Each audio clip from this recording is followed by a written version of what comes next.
Mike and Moosh and Brad. and fucking Brad. We're It's gonna me. fix that. We're gonna fix that at some point. I promise. So it's good to be here and on video, which is awesome. Hi, And Mom. yeah, right. Hi, Mama Moose.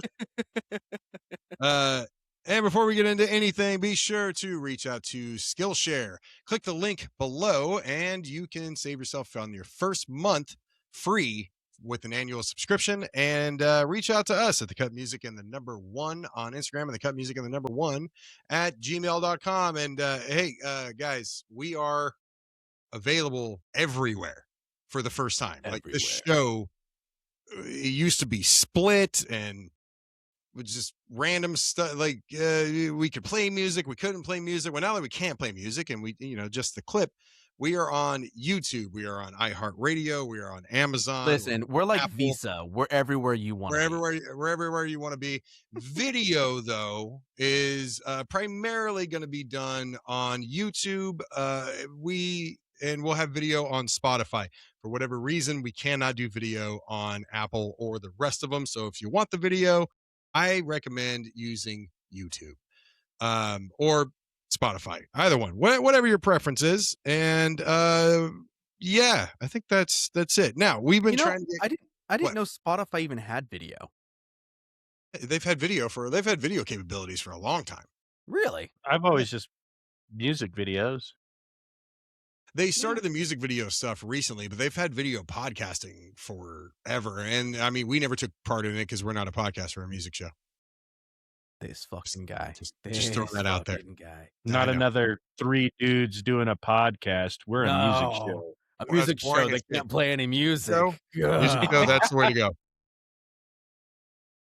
So, and speaking of which, as we continue to be creative with our questions of what we're doing on each episode, we have another new idea that we've never done before, and we're doing what do we call it? Oh, TV soundtracks. So, yeah.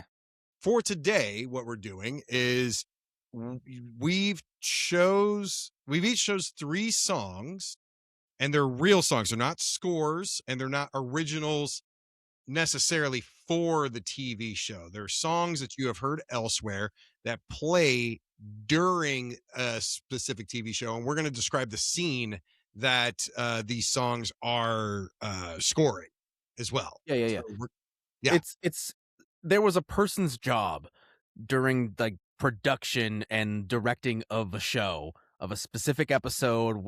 In every episode, every show, there's always like some music that plays. Usually it's just kind of like, oh, there's background music or there's some sort of score. But sometimes in some shows, you get like, bam, there's Kansas. Speaking of like Supernatural, Kansas is always in Supernatural. Like somebody got the rights to play those songs in those shows. And that's somebody got a music budget for a reason. Yep. Exactly. So yeah, I'm excited. I'm excited for the ones that I chose because they're not just songs that I love. They are also attached to shows and scenes that hit for one reason or another. You know what's interesting is my 3 picks, the songs I don't particularly, they're not songs that I would just go out and listen to. But the song and the scene fit perfect, and it made me feel a certain way. That was the assignment. Yeah, that I understood the assignment, and I can't wait to talk about it. Exactly. Oh, and we've never had to do one of these before. Spoiler warning. Mm-hmm. I know for mine, there's gonna be some spoilers as I describe the scenes where my songs are playing. There's actually 3 major spoilers for 3 different TV shows. Major spoilers, huh? Major, yes. Yeah, I guess I hadn't really considered it. I mean, yeah, I guess spoiler warning. Yeah, we'll just throw that out there. I know mine are. And when else are we going to get to do that? That's true. Spoiler warning. So, who wants to go first? I think I went first last week. I don't know any of Brad's picks. I'm kind of curious to have him kind of kick it off. So, I know one of his songs, but I don't know what TV shows these are from, including the one that I know.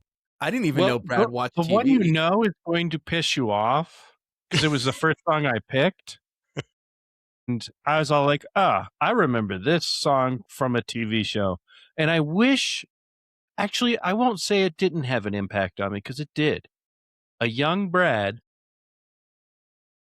was watching a lot of WCW. I know exactly where this is from.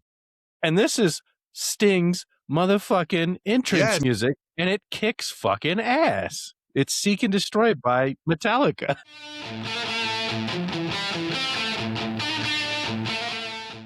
Obviously, I misunderstood the objective for a little bit, but I loved it so much. I was like, risk it for the biscuit. I'm putting it on there.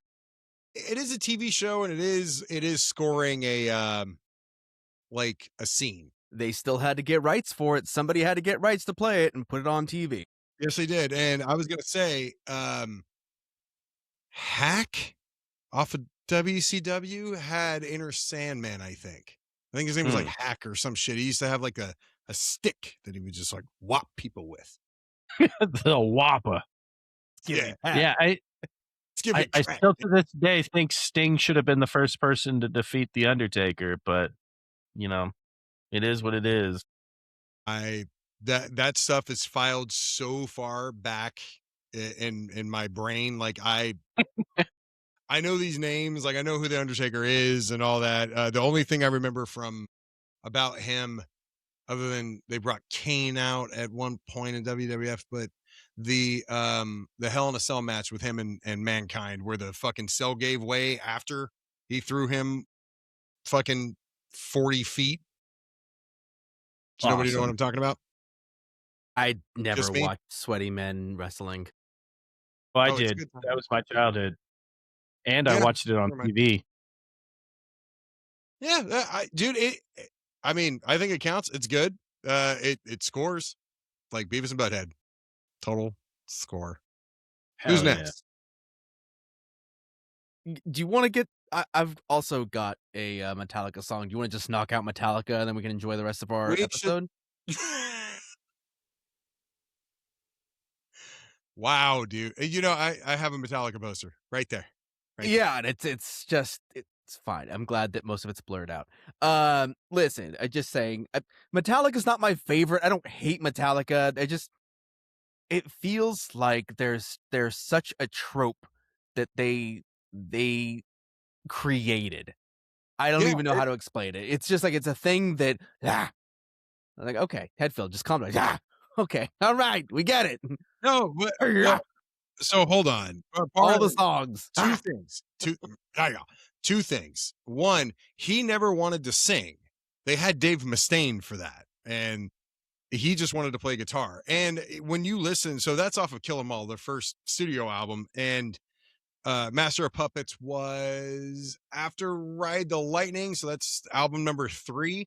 And James is just starting to find his voice around Master of Puppets. This is like Seek and Destroy is just like a screech that he's doing because he never wanted to sing. I actually enjoy early Metallica more because it feels more raw, which I like. I like more better. Raw. Yeah, I like that better. I like when bands sound like, "Hey, yeah, we just got done rehearsing in our garage. Let's take it up to the studio and see if we can cut a record." I love that. I love that purity. But after like so many records, especially with such a sellout of a band like Metallica is. Whoa. I'm sorry. Just over the Napster thing? What? Sell out over the Napster thing?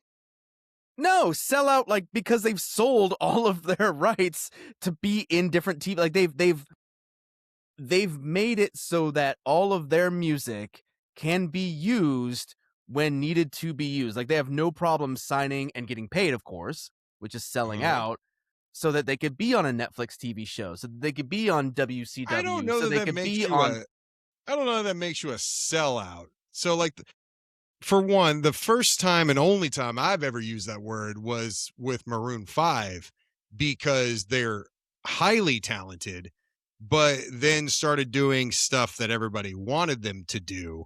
And so they sold out for their talent. I don't hold anything against an art, like a band or an artist that makes it big and makes money off of what they do.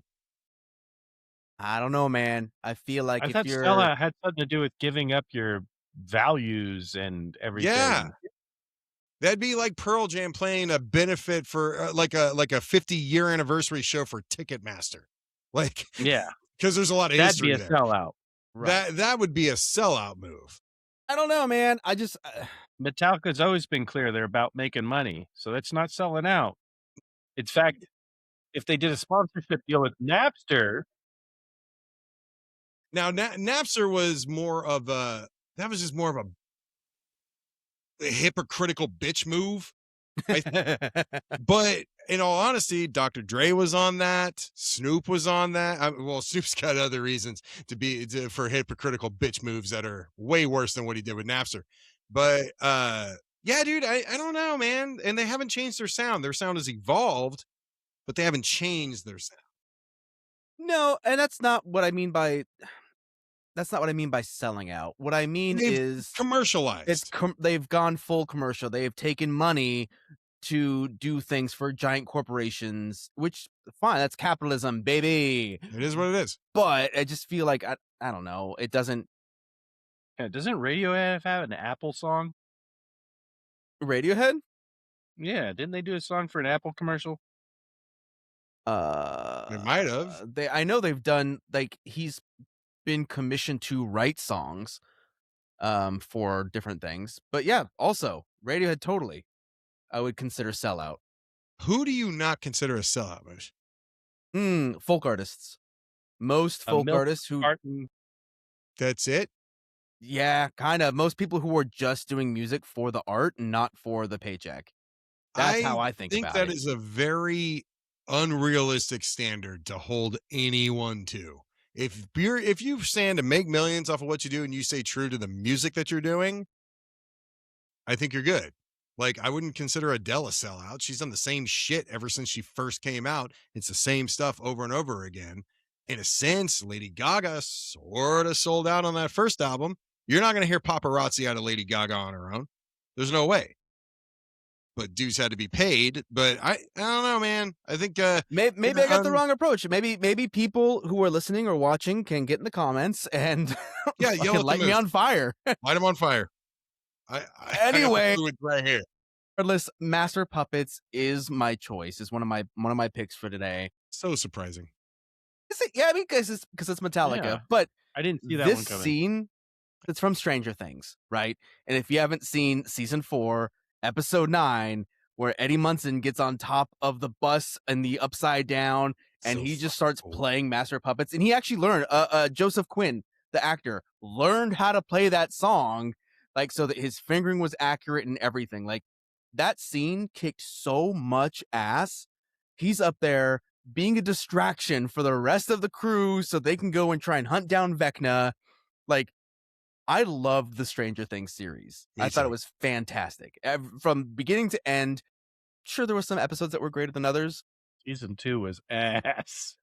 Season 2 had its ups and downs. I mean, but overall, the show kicked ass. I don't really care for the animated series that came out recently. I watched a couple episodes and I was like, I didn't even know that came out. Yeah, there's an animated series, and it was kind of, you can tell that the voice actors are different, but the characters are still the same.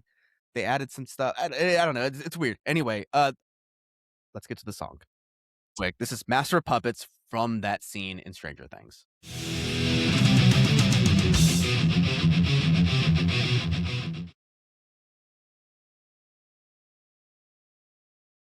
Ha ha ha ha ha ha ha ha ha ha ha ha ha.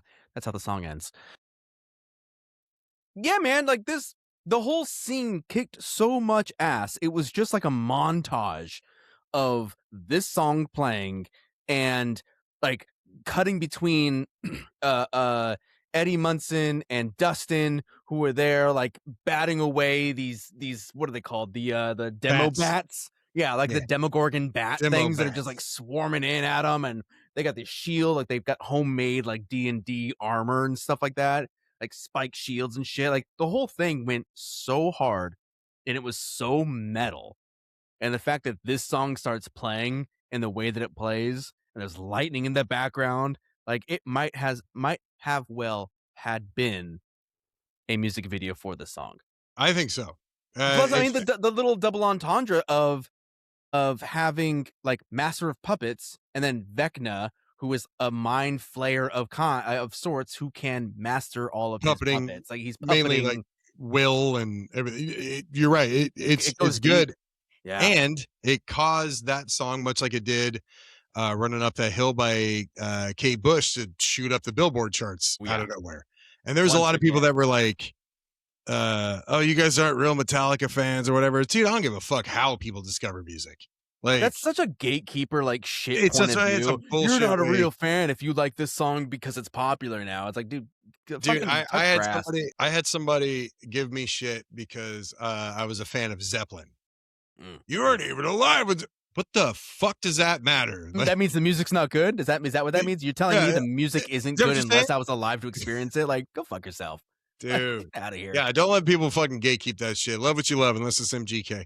I think we've cock slapped MGK once per episode since we've had one. I think. We are. Did you guys see he was on Instagram he was playing baseball.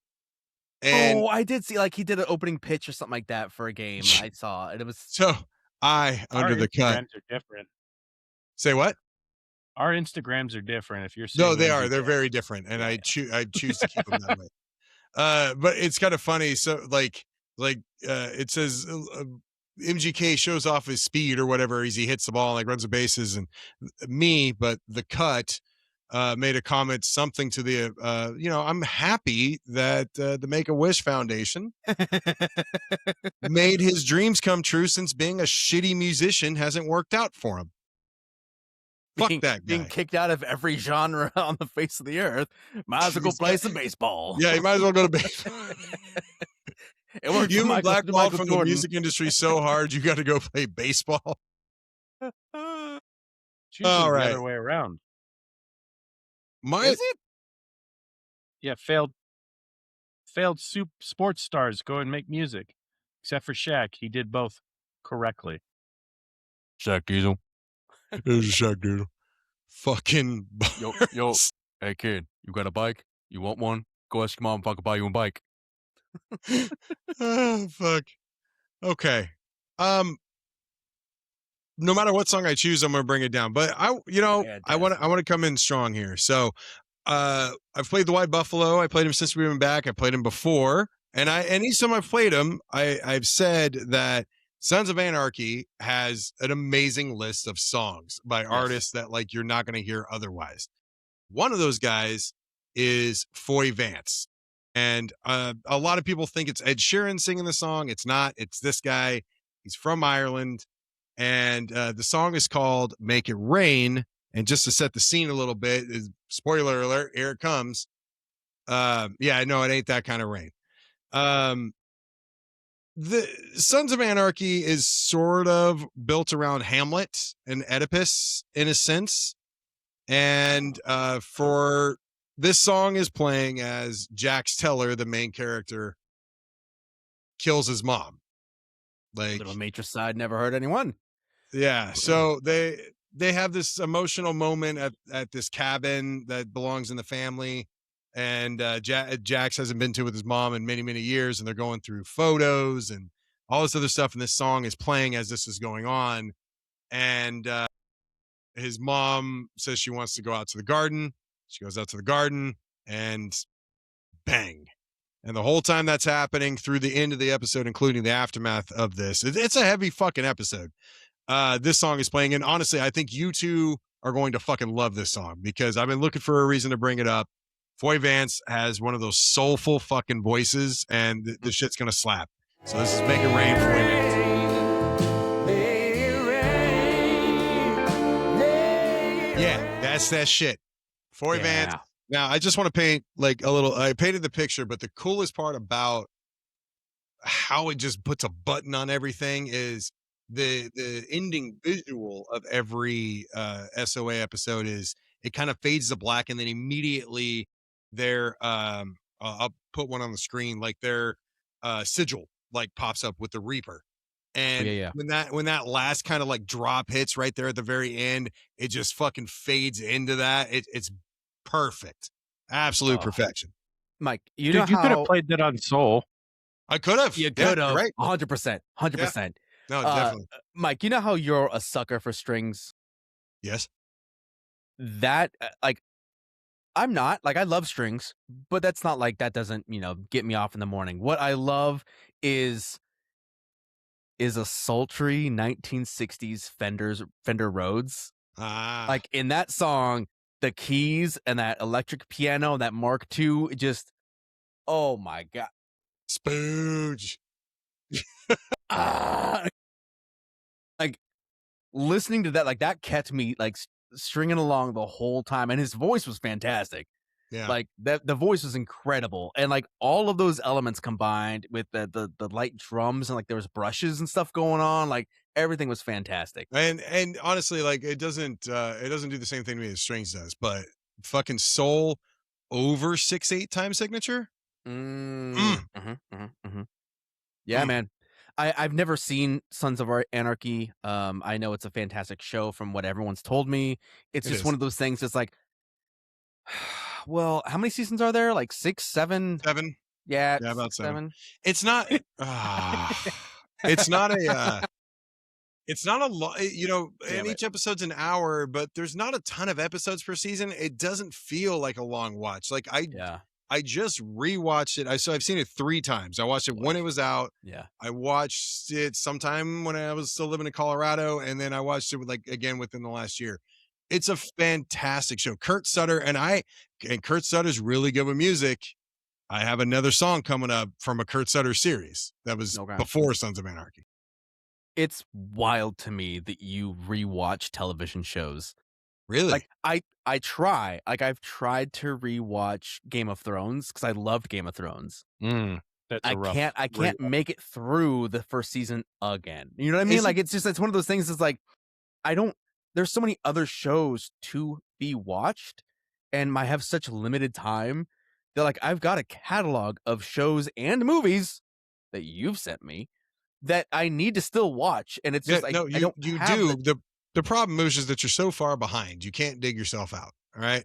Yeah, I'm It buried just can't down in happen. here, man. But the reason why why I would say that you should rewatch shows, not on an annual or even fucking like biannual basis, like every 5 years or so, maybe, is because you're gonna forget a lot. So Yeah. there's that. You're gonna be like, oh shit, I don't remember this. But you're gonna grow as a person, and then you're going to have a totally different perspective on what you're watching. It's going to as the kids say, Okay. hit different. But I will say this, when I rewatched it this past time, I got to the end of the very first episode, and I remember telling my wife, I'm like, I did not remember how much shit they packed into the season fucking series opener of that so much shit, and you kind of know what's coming, so you're like, fuck, they already planted seeds for like a season from that makes now. sense. Like, it's crazy. I Anyway. like when shows do that. One thing Yeah. I will say, touching on what you said about rewatching shows like years later, I because Malcolm in the Middle just came out, a month or two ago, a couple months ago, with their new like Life's Still Unfair. I haven't watched it yet. But because it came out, me and my wife were reminiscing about watching that show as kids, as young teenagers when that show was active in the late 90s, early 2000s. And I got to watch it with my kids. Like we started episode 1 of the original Malcolm in the Middle, and we're now on season 2. I watch it 2-3 times a week now with my kids. My boys that are both almost teenagers love this show, so they see it from the kids' perspective. And I've watched this show before as a kid, like when I was their age, but as an adult, I was like, oh, dude, this show is great. Like a completely different perspective to watch these kids be fucking shit little assholes and the parents trying to do their best. The dad, I didn't realize I became the dad. I didn't realize that I became Bryan Cranston When from did that Malcolm in happen? the Middle. And When did that happen? And not the cool version of Bryan Cranston. You ain't making that. No, not Breaking Bad. Not the Breaking Bad Bryan Cranston. I'm just trying to do my job. I'm dreaming of buying a Porsche. Like, oh, the kids aren't home. Better smoke a cigar. Like, I watched a few of those episodes when I was growing up. I didn't watch it on a scheduled basis. I do want to get to that, and I probably will when I'm done with Modern Family. I got like 2.5 seasons left. yeah, I love Modern Family. Modern Family's fantastic show. Yeah. Oh Brad? God. You got anything to add to any of this? I mean, I love Malcolm in the Middle. You guys watch a lot more TV than I do. Fair, I guess. Yeah. Figure it out, bud. Get your life. I mean, I together. never even finished Sopranos. I never finished The Walking Dead. I never finished. neither. I don't finish things. No, fuck you, Moosh, for Walking Dead, because you're the one that made me start watching it again after I gave up on season 3. You made me catch up to season 7 and then quit fucking watching. I was just talking about this. You did that with Gran Turismo 7. We were just talking about this on a previous episode. You got me to get GT7, ditched me, and years before that, you got me to rewatch all 6 seasons and fucking ditched me. And yeah, there's no reason to finish Walking Dead. They're still walking and they're still dead. There's like 2 more. There's like 2 more good seasons. Like I would say through season 9, it's okay. It's not bad. But The Sopranos, Brad, like I got nothing for you on that one. That's your loss. I need to finish it, and it's not a lack of the show being good. It's just listen, make yourself some gabagool and watch The Sopranos. Yeah. I started thinking about gabagool, and then I went and ate gabagool, and then I forgot. It'll do that to you. But it's my turn, isn't it? Yes, it is. Yes. How do we carry on the vibe? Carry on, my wayward son. So the song that I picked is Iggy Pop, Passenger, but this is from The Boys. I think it's season 1. Right after Homelander just fucks that plane up. Dude. That's right. And this song comes on as the screen goes dark, and it kind of it prepares you for what you're in store for, is like the conundrum of superheroes. Like, oh yeah, they're actually like fuck asses. Dude, The Boys is one of my all-time favorite shows. I still got to watch the final episode. I haven't done it yet. I kind of refusing to do it because then that means it's over. I know. I want to start the show over. I haven't even finished the show, but I want to start it over because I love it so much. Well, and one little plug here. Carl Urban, Billy Butcher, Mortal Kombat 2, fucking tenfold better than the first one. The sequel is actually better than the fucking original. One. I'm talking about the reboot. Mortal Kombat 1 that came out like 3 years ago. MK2, way fucking better. I haven't seen it yet. I gotta It's great. see it. I have to check it out because I enjoyed the reboot. It was pretty fun. I agree. Bradley, what are we doing? Yeah. Anyways, so the way that the scene folds into black, it's just a grim reminder of the ride that's now about to start. Everything you know about superheroes turns out they're shitty. Oh, the passenger. I love Iggy Pop. Yeah. Fun fact, that song was produced and recorded by David Bowie. It always comes back. It felt like the right song, even though it felt so out of place in that episode with like the cheery, I wouldn't say lyrics. The lyrics are kind of, you're a passenger, you're not the driver. So it came to my dude. I remembered it as soon as it started playing, and I'm like, oh yeah, like it's a juxtaposition between. There's actually 2 types of juxtaposition going on. You have a happy sounding song over something terrible by people that are supposed to protect you, or superhumans that are supposed to protect you. But you also have some sort of dark lyrics and like the la la la la la la, like it's catchy and it sort of sounds happy, but it's very melancholic. Yeah, It becomes menacing because of the melancholic yeah. delivery. Yeah. I like I said, I love The Boys, and when that revealed at the end of that episode, it was just like, oh, Yeah. oh, You knew we're you were in for a store. ride, baby. Yeah. Like this show's getting dark. It was so cool. It just like you knew, like you said, you're the passenger now. You're Yeah, just for the ride, and it's gonna be crazy. yeah. Fuck, that And the show's so insane. final season is fucking crazy. I'll just say, Yeah.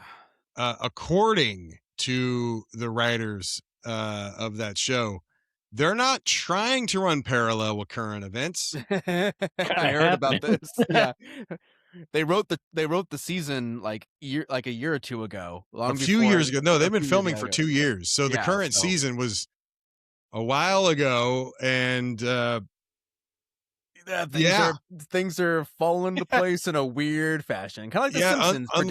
Unlike South Park, who will like record their shit the week of, like these guys just kind of used a little bit of inspiration, and turns out they were pretty close. Turns out they were pretty close. You know, it's a weird foresight into the future, you know, for some of these creators. Speaking of the future, I'm up next if I'm not mistaken. Yep. Mm-hmm. Y'all seen Fallout? What? Yeah. Fallout, the Fallout show on Prime Video. Season and a half. Yeah, I'm about the same. Yeah, like okay, I'm on the second season. I haven't finished the show.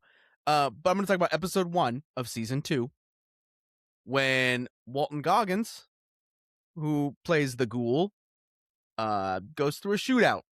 It's an old-timey, old Western type of scenario. You have I can't even think of the character's name, but what's her name is often like the rocks kind of looking over. He's just Sniping. like, bop, bop, bop. What was it?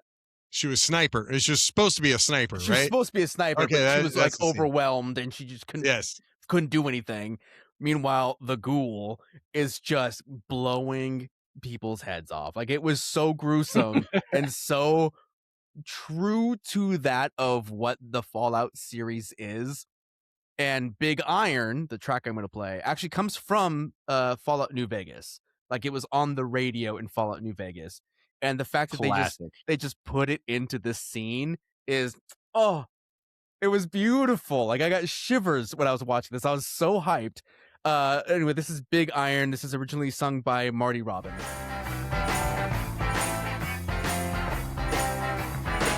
You know what I love about this track, and Brad, I can't believe you have this on vinyl. Right? Like, yeah, it's so cool. You're like, I got it on vinyl. You just show up, like, pull it up on screen. We'll have to clip that and put it in somewhere. But like, oh yeah, I get right on. Yeah, do that. Make it happen. Dude, the bass is so fun. Doom, doom, boom, boom, boom, boom, boom, boom, boom, boom, boom, boom. Like, it's just fifths. It's just bouncing between fifths, and I it's so fun. The whole song is great, and the way it fit in this scene is perfect. It's just it's perfect. I don't even know how I don't even know how else to explain how the scene like plays out. You know how Seek and Destroy was Sting's intro music for wrestling. Yeah. This was the Ghouls' intro music into season 2. Yeah. Zero patience, maximum lethality. Just zero patience, zero fucks. Yeah, no fucks given. Like, cornered, outnumbered, and just got a big iron on his hip. Big ass gun. It's a good nickname.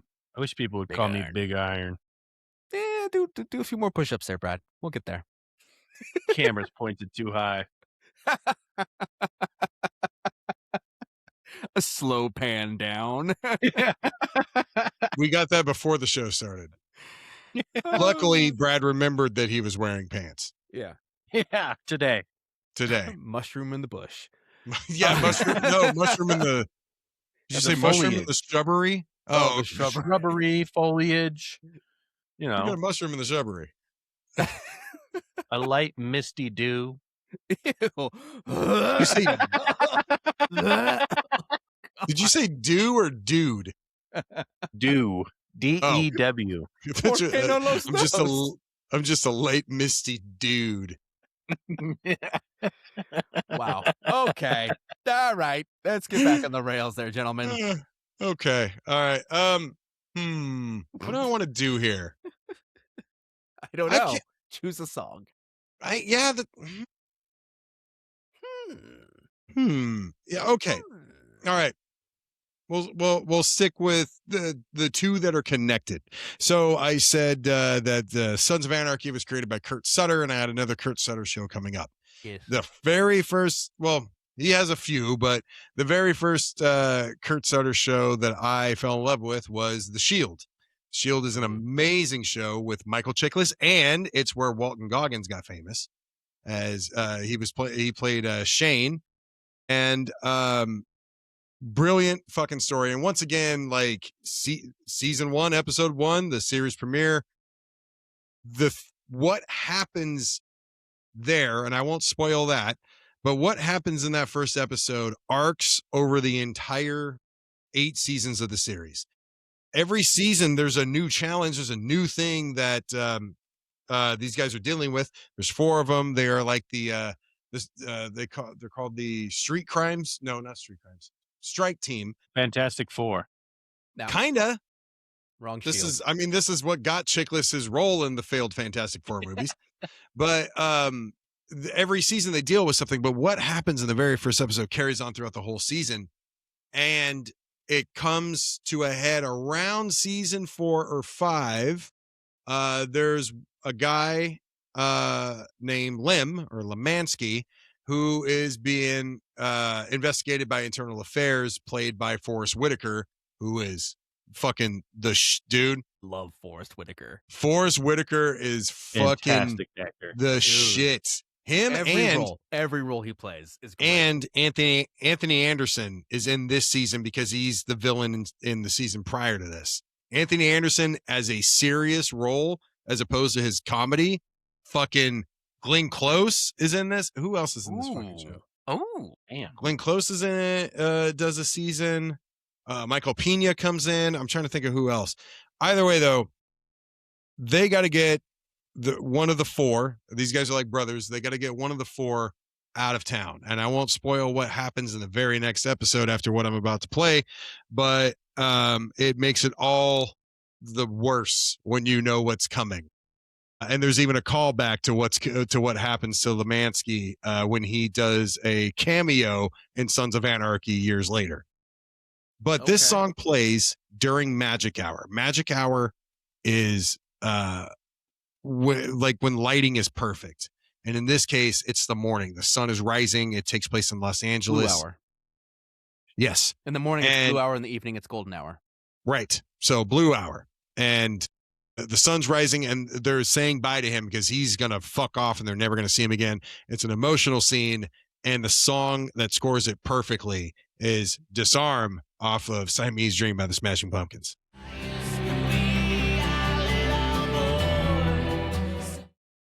So I have certainly heard that song since the 90s. I've always liked that song, but that show and that scene is what made me fall in love with that song because it put a backdrop to a song that is, the lyrics are specific in a way, like the hate, it's kind of Tupac, the hate you give little infants fucks everyone. Like how we treat our kids is how they'll treat others. Like that's kind of the message, but to like take it and backdrop it over sacrifice for like friendship, family, and shit like that. Like it fucking fit. And I've loved that song ever since.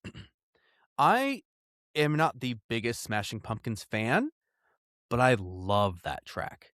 That's one of my favorite songs by them, like of all time. The strings are perfect. Yeah, it's everything.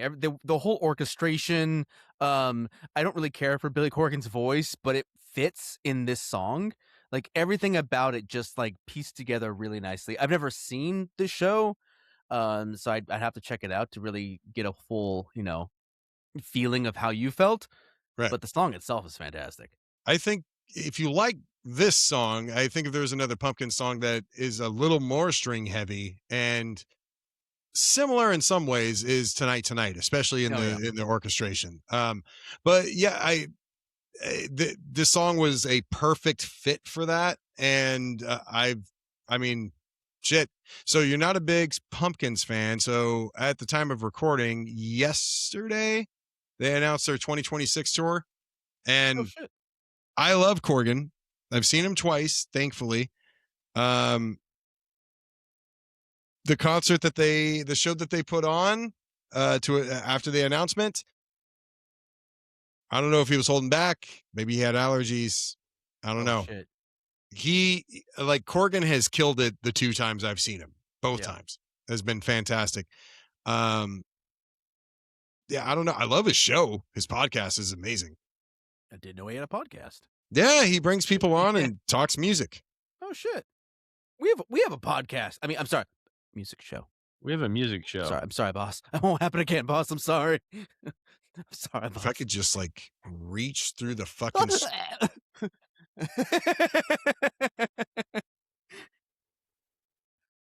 Anyway, I know you're not the biggest Pumpkins fan, but Brad, I know you are, and I fucking they're in my top 10. Like, it took me a while to sort of realize that, but Pumpkins are in my top fucking 10, and that's not even including albums post like 2001. Like, just from what they did in the 90s through like early 2000s. Like pre-Zeitgeist? Huh? Like pre-Zeitgeist? Yeah. I fucking, but the obvious. I mean, even Ava Adore is a great album, but Siamese Dreams and Melancholy and Infinite Sadness is fucking fantastic. So, they're kind of like my David Bowie. Brad, I'll put them on here whenever I get a chance. I think the last time I played one of their songs was Perfect. That's what you meant. I was like, they're kind of like David Bowie. I was like, no, no. They're his Let's David relax. Bowie. Okay. Relax. David Bowie could never be Billy Corgan. Crazy. You're right. He would never stoop so low. Yeah. Not even in the same battlefield. Right. Oh my God. Okay. Fair enough. Brad, you're going to fuck everything up, so you might as well get to it. Oh yeah, you're going to love this song. I don't doubt you anymore, honestly. Like, I expect to hate things a lot, and you bring the love out of me, Brad. I don't know how to put it. He puts the pussy on the chain wax. I'm pretty good at picking music. So the song is called Tom Tom by Holy Fuck. Now, it comes from a little show called Invincible. Oh, I've heard of this. I have not seen this. There's a scene in Omni-Man just goes and, Invincible's getting fucked up by what's called the Flaxians, and the Flaxians are fucking him up. Omni-Man shows up, Big Daddy's them bitches, goes through their portal and just completely commits genocide on their entire planet over it while this song plays over it. It's one of those songs where I feel like it's better watching the video while it's going. Like, this complements the scene so much that neither scene is complete without them. I also have trouble with flax seeds. Is that what we're talking about? Yeah. Yeah, Flaxians. Your Flaxian levels are insane. Flax seeds give me gas. Yeah. It's a fantastic scene. Like, like the two complement each other so well that they feel incomplete without each other.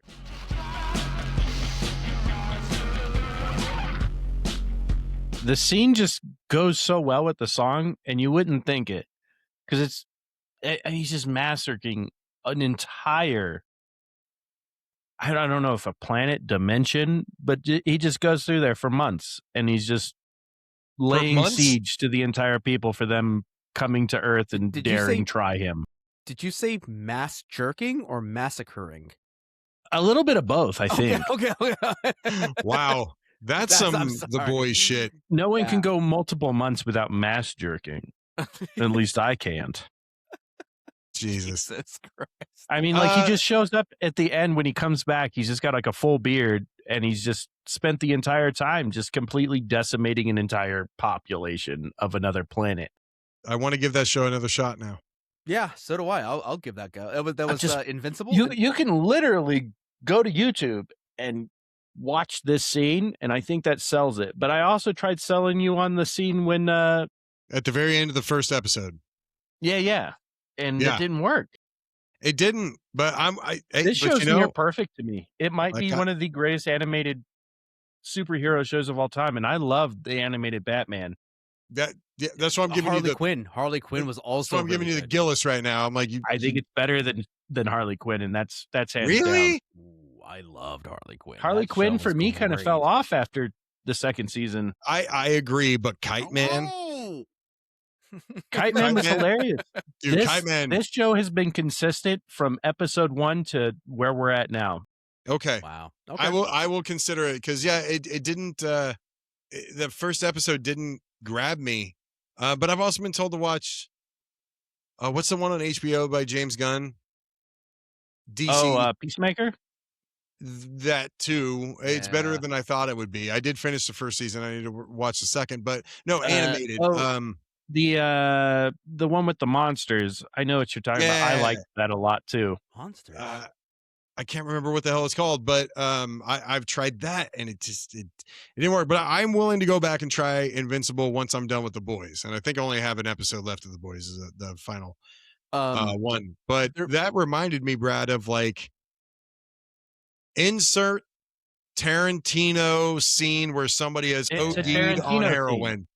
Absolutely, it is a Tarantino scene, and they nailed it. Yeah, it was given little Nine Inch Nails, but yeah, Tarantino for sure. Well, Tarantino, but not death. No. I'm imagining somebody walking around where they do the thing where somebody's walking around, they're looking like this, and everything behind them is doing this, like jazz hands, like everything's moving, like they're walking through a club or a house party or some shit. Like that would score under something from SLC Punk really well. Yeah. There's a show I've been watching recently with the wife called For All Mankind. It's on Apple TV. And there is a song. They actually play Black Hole Sun in, I think it's season 3. I haven't gotten that far, but I love the show so much, and I didn't want to put a song on from a show if I haven't seen the scene yet. You know what I mean? Like I was trying to be true to what we're doing. Yes. But I do know that show kicks ass. The premise, real quick, I'm not going to play anything from that show. I just want to talk about it because it's been something I've been watching with the wife every night. For All Mankind, it starts off in the 1960s during the race to the moon, where the U.S. and the Soviet Union are trying to get the first man on the moon. Of course, in our reality, the U.S. wins. But in the show, Russia gets there first. And it's all about how the U.S. and Nixon and all the presidents coming, like, over the course of decades, we have to try and compete with the Russians and keep up with the Russians and the Soviet Union. And it's such a good show. I highly recommend it to anybody, but it's such a good show. Peacemaker has a scene like that. Which one? It's less sci-fi. Like so far we haven't, like I'm on season 2 and we're barely starting to see any sci-fi stuff come in. Everything up until now has been like realistic. This is how the US would react if the Soviets made it first. Like it's fantastic. It's very realistic in that aspect. There's no sci-fi yet. For comic book lovers and graphic novel lovers, Superman Red Sun. Yes. Superman.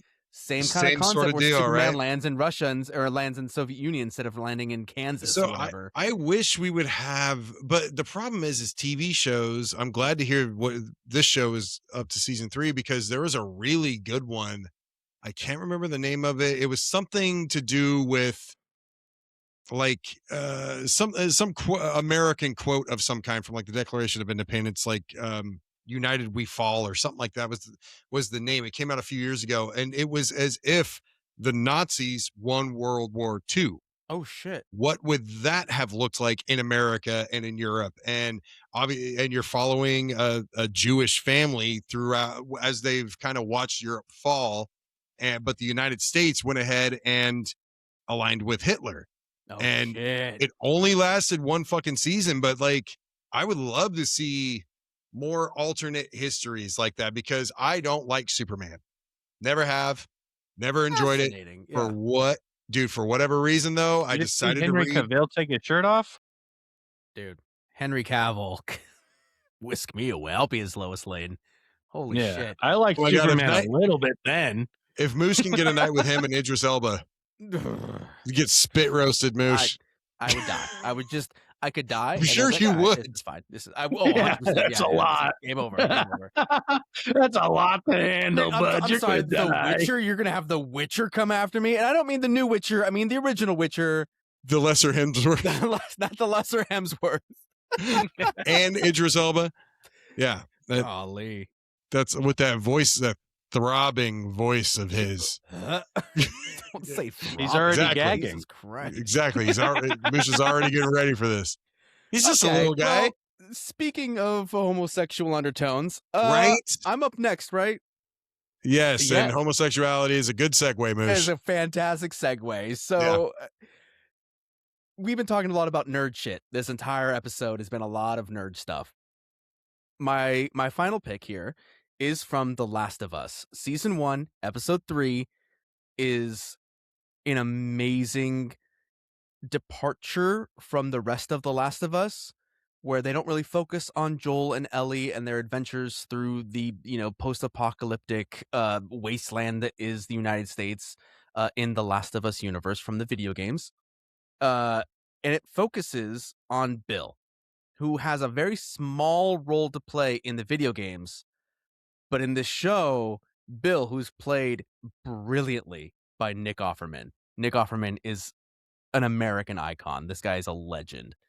Just from his time in Parks and Rec and all the other shows and movies that he's been in. His book, How to Build Your Own Canoe, dude, stand-up. His woodworking that he does, everything. The guy's amazing. His love for bacon, like the guy has it all. He's an American icon, a powerful mustache. As far as mustaches goes, top 5. And I don't mean one ripped thing, as 2, 4, 4. fuck. That dude is in fucking shape. I saw him on Hot Ones. Oh yeah, yeah. He's funny. He's got an adorable giggle. His giggle is hilarious. Anyway, Nick Offerman homosexuality. Nick Offerman plays Bill in The Last of Us, and in episode 3, he has this town that's his town, and he's just doomsday prepped the shit out of this town. The security cameras, he's got his own resources for food. He is surviving. He is he is the doomsday prepper wet dream of doomsday prepping. And this stranger shows up, Frank, who is actually mentioned in the video game a few times just by letters that you kind of can find a letter. Played by Murray Bartlett. They start building some sort of kinship and friendship, and this one scene that has this song just really shows the tenderness and kind of leads you into, these two gentlemen aren't just strangers, they're also homosexual strangers that happen to also both be homosexual, and they find each other in this post-apocalyptic world. That's a hard word to say. And they're playing, I think the scene starts with Frank grabbing, he sees the piano, and he grabs some sheet music, and he's just ruffling through sheet music, and he pulls out Long, Long Time by, oh my God, I'm spacing the name. Where's it at? Linda Ronstadt. Thank you, Linda Ronstadt. And he's like, oh, this is a great one. And then he butchers the shit out of it because he can't really play piano. And Nick Offerman, Bill, comes along. He's like, no, you're doing it all wrong. And he sits down and plays it. And the way Nick Offerman, I wish we could just play that scene because it's so beautiful the way Nick Offerman plays and sings this song. But the original is also still a great song, Long, Long Time. And this whole scene with this song is so powerful. And the rest of the episode is so emotional. You gotta watch it. Regardless if you love video games, regardless if you care about zombie movies, just this one episode from this one show. That's season 1, episode 3 from The Last of Us on HBO. Long, Long Time, Linda Ronstadt.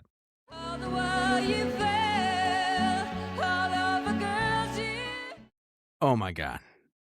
Linda Ronstadt's great. I have it on vinyl, but honestly, the way that Nick Offerman sings this song is so much more emotional. Just him and the piano. I don't know who's playing the piano in that scene, but what I do know is that the showrunners had designed this episode around that song. They had found the song, they said, we got to do something with Bill and this song, and then they built the whole episode around that. And it kind of speaks truth. I'm going to love you for a long, long time, and Nick Offerman's been alone for the 20 years or whatever it's been since the collapse of mankind or the collapse of the world in this post-apocalyptic, setting that The Last of Us is in. And then to be that vulnerable in front of a stranger who's very charismatic. Frank is a very, very outgoing, bubbly type of person. Nick Offerman plays a grumpy, don't touch anything. I don't like very, I very. invited some friends over. You what? Yeah. Yeah. Great scene. Dude, Yeah. the whole show, man, that whole episode, not the whole show, but I mean, the whole episode is a movie in itself. Yeah, And it's a short film. Yeah, it's a short film for sure. It's an hour and 10 minutes long or whatever. It's Yeah. perfect. So It ruined the rest of the show for me. All I wanted was more of that. more of that. Yeah, it was weird to go back to Joel and Ellie and be like, oh, right, that's what's happening. But it's a great way that they pulled a short film out of really an undeveloped character and a character that we were talking earlier you only read notes about. Yeah. What I love about it is there's been 2 times where I have seen something and instantly said award of some kind. Yeah. The first one was Christian Bale as supporting actor in The Fighter. He won. Never seen it. Fantastic. Great movie. And when I watched this for the first time, I'm like, if Offerman doesn't get a fucking Emmy for this, like Jesus Christ. And we have Megan Mullally, or Karen from Will and Grace, his wife, his property, to thank for this, because initially he didn't want to do a movie, or he didn't want to do anything based on a video game, and he wasn't reading the script. And Megan read it and is like, hey, you really need to read this and give it a shot. And he did it. And it is my favorite thing about that show. And I know people have an issue with season 2, and I'm going to be a dad. Get the fuck over yourself. I don't care. But the point is like, there's some amazing things in Last of Us season 1. And I don't think anybody can doubt that. This is my favorite thing in Last of Us season 1. Yeah. And I believe when Joel and Ellie, the show begins with them and ends, or the episode with Nick Offerman begins and ends with them. And I think as they're driving away, Ellie puts the tape in and this song plays. I think. Yeah. That sounds right. Yeah. Yeah. It's, I love the idea of directing episode, whether it's an episode of a show or a movie like Guardians of the Galaxy, around a soundtrack. It just brings something different out. The new Batman with Robert Pattinson was by Nirvana, basically, primarily the theme song to that movie, which was Something in the Way. Yeah, fantastic. Great pick, Moosh. I mean, yeah, one of the only like 2 things, maybe 3 things that have ever made me feel like emotional, like leaky eyes, is that scene, the Max. Yeah, it's raining outside. It's raining in my face right now. I don't know what to tell you. Yeah. So that I'm scene, just cutting some onions. Max coming out from Always Sunny, surprisingly, and then One Piece. There's like the only 3 things that'll, from like television. I mean, there's been movies that have like moved me, but not television. Television's never been at that point where it's like it pulls something. That's one of the greatest episodes of television of all time, if you ask me. Of all time.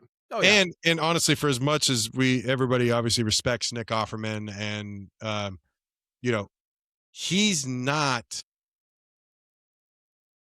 he would never have been mentioned. Like if you were to poll people and say, hey, if there's an actor out there that is going to go into a show that's highly anticipated and already off to a good start with the first 2 episodes and completely steal the fucking season. Chops. Yeah. He had chops. No one would say Nick Offerman. Right.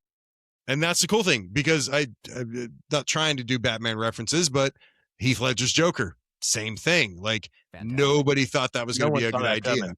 Yeah. Huh? No one saw it coming. Yeah. And I was talking about The Shield earlier.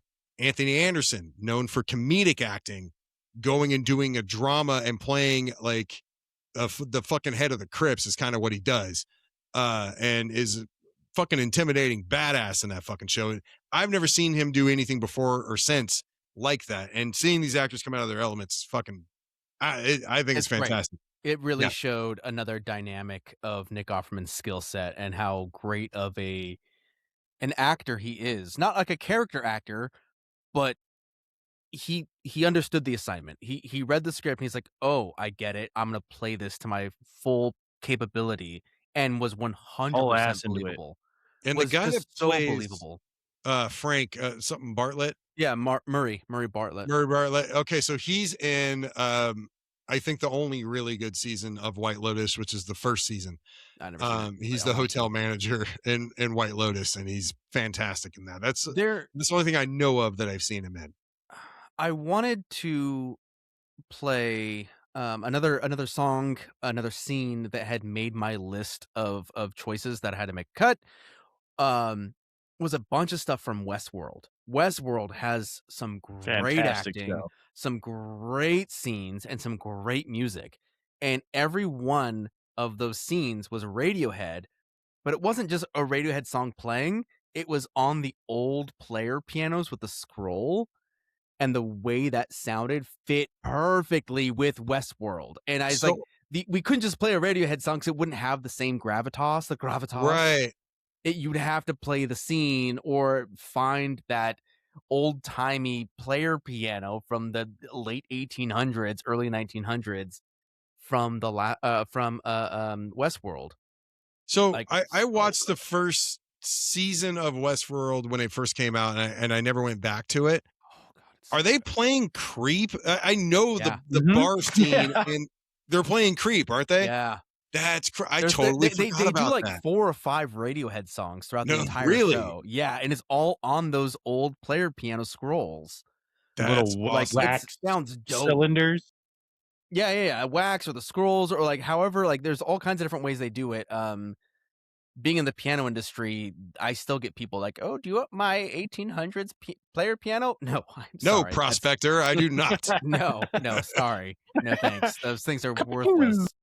And to find a technician that can even work on those is far and few between. But regardless, Shit. that made my list. It was one of the first things because I love Westworld. It's another one. Okay, so that's another one I got to put back on the list because I know I watched the first season. I know I saw that because I Yeah. do remember the piano and Radiohead. And speaking of which, to close out the show, we do have Radiohead. Hooray! Hooray! So, my favorite Radiohead song is "Fake Plastic Trees." Has been because some friends of mine, when I was living up in Washington, we did an original like cover to this song, and it's one of my favorite music projects I've ever done. So I've always loved it, and there's a show called Entourage on HBO. Made Jeremy Piven famous, and it's a fantastic show. Fired. You can't, huh? You're fired. That's somebody who doesn't need to be named. Jeremy Piven has way more creative ways of saying those things. Jeremy Piven's character, Ari Gold, is fucking amazing in this show. But it captures the mid 2000s, the Hummers, the idea of like big pimpin' by fucking Jay-Z. It captures that moment of like those like 7 to 8 years at the turn of the century into like almost to the aughts of 2000s really well. And Entourage is about a kid or one guy, Vinny Chase, that watches his brother have his time in the sun, his older brother. And then as he's falling off, Johnny Drama can't get work anymore. Vinny Chase kind of like rises up to the top. And there's a moment, I want to say it's in season 6, where Vinny's character and Jeremy Piven's character have made this bond and this relationship with one another, and they're keeping things from one another. They're avoiding each other. And then other characters in the show, like B characters, are also like kind of they're taking their first steps in their own direction to do their own thing. And they all have to go fly somewhere, and they show up and they run into each other at an airport. And there's the scene of finality. It's a it's a season finale, but there's like this feeling of finality that like the good old days are done, they're gone. Like this dynamic that we have had, we are now at the point where Ari's got to go off and run a movie studio instead of just like being the guy that runs it. And Vinny Chase has to like go off into, after being Aquaman and doing all this crazy shit and being the number one actor, he's going to do it without his agent now. And it's gorgeous because right as this is going on and they're talking to each other and they're sort of confessing what they've been hiding at the airport, we fucking hear Fake Plastic Trees by Radiohead.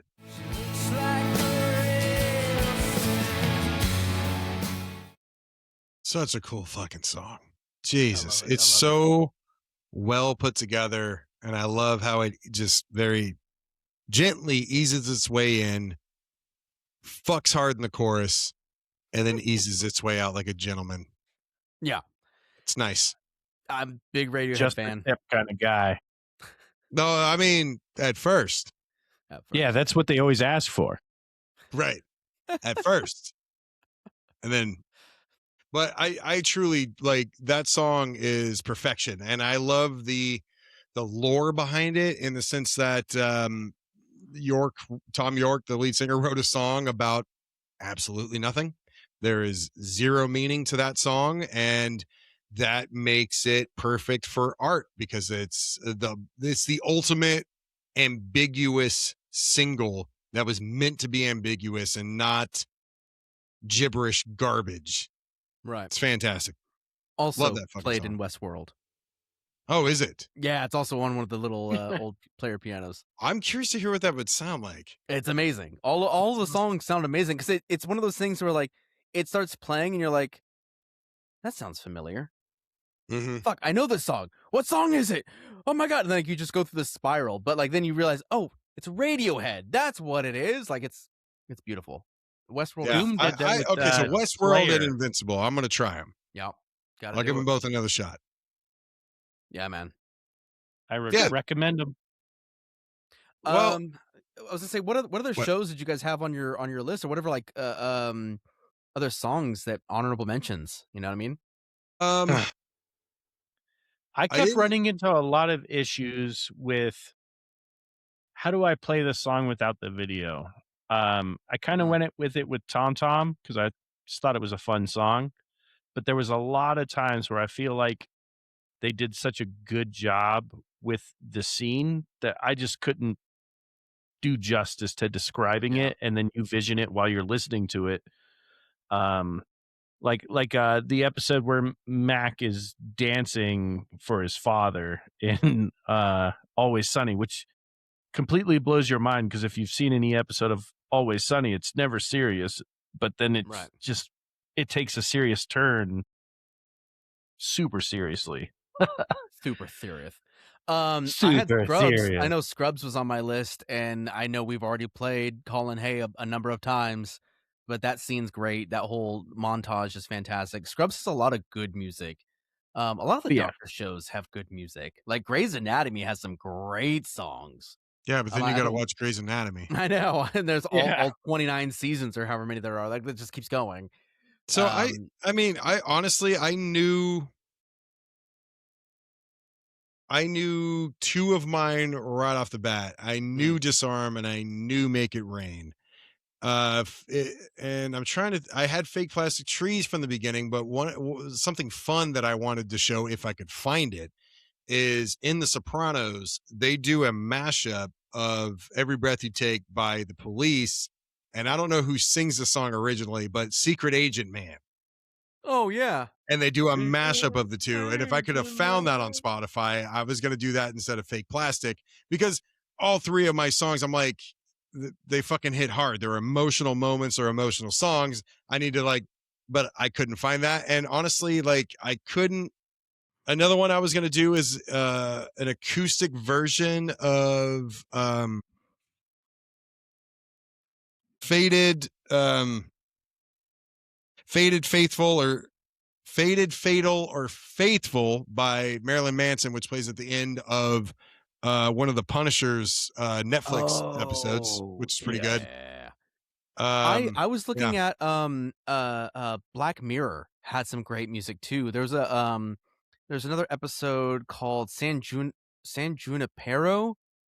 It's on season 3. It's a really great like story. It's another really hard hitting emotional story. And at the end of it, they played Belinda Carlisle's "Heaven Is a Place on Earth," and it really just tied everything together for the full episode. That's another great show.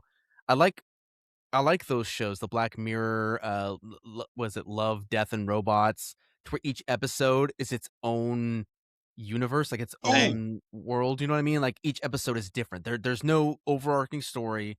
They're all very much short films. And they're keep fantastic. talking. I have something to like tell everybody. Sure. Yeah. So yeah, I was looking at that. Like I said, all the Doctor shows have great music. I wanted to play. I had a hard time avoiding intros. That was the thing that like everything I Oh remember. yeah. Like, I was like, oh yeah, I could do. No, that's a fucking intro. Yeah, Fine. intros, it doesn't really hit the same just because it's the intro No, to the show. It's a different kind of format. But there is I can't think of it now, but there was another one that I had on my list that I don't have my list in front of me. But was really another one of those, like, it captured a moment in the series that was powerful. I just love that. I love that that's a thing that happens in I have television. something. Yes, please go. I Okay. ran out of things to talk about. I know. I'm coming back to I was tag me struggling. in. You mentioned Love, Death, and Robots. Yes.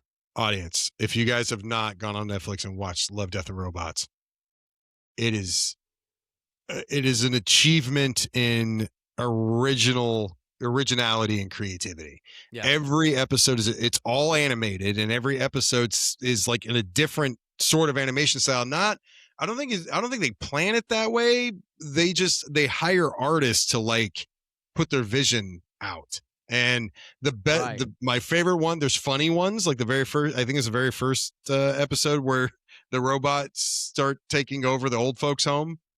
Like, so that's a good one. But Oh yeah, I think I remember that. Yeah. dude, the body from the very first one where like a gigantic naked man washes up on shore and starts decaying, and how people interact with him.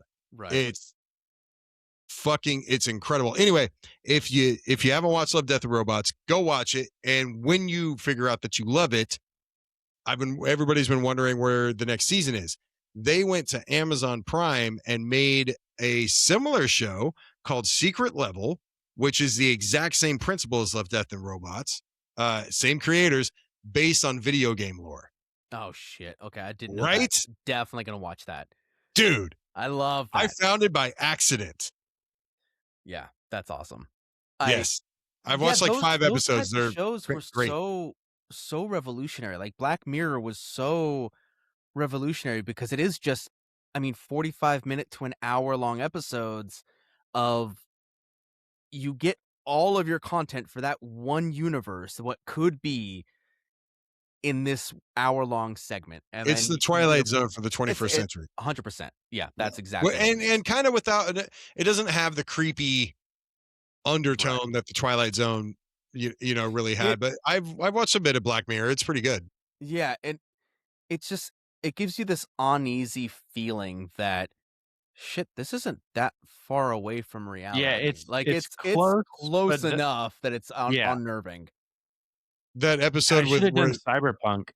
I didn't even think about it. Edge Cyberpunk Runners. is great. Yeah, Edge Runners had that show. great, and the music mixed with the scenes perfectly. Yeah. I didn't even think about it until you were talking about Love, Death, and Robots. We can always come back to this down the road. And, when we did our soundtracks episode, which we can do again because we haven't done it in years, but we could do a similar episode to this because soundtracks meant it was on the soundtrack. It didn't have to play during the film. Right. We could revisit soundtracks at some point and do this exact same format for movies. That was one thing I struggled with, is I kept thinking of movies when I was coming up with my list. Yeah. I was like, oh, this I one had scene, Shrek but I was ready like, to go. shit. Shrek. The Counting Crow song. 3 songs would have been from Shrek. Oh, I'm yeah, sorry. that's okay. So That or the original Spider-Man soundtrack. Another perfect. Another great fucking one. soundtrack. Hero.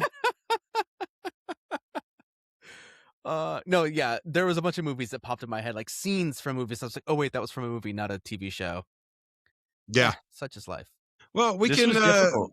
we can revisit it, but until next time, be sure to follow us on Instagram and the rest of the socials, because we are everywhere, including YouTube at The Cut Music and the #1 on Instagram, and just The Cut Music everywhere else. You can reach out to us, send us an email at The Cut Music and the #1 at gmail.com. Click the link in the description to get your first month free on an annual membership to Skillshare, which I'll put over here somewhere. Everybody's pointing everywhere. I'm not exactly sure what to do here. They went that away. And I hope you guys enjoyed this. Once again, the playlist, all the artists and the songs that we played are in the description below, along with a link to a Spotify playlist, which is the same one that we use to do a Spotify jam and listen to this music during the episode.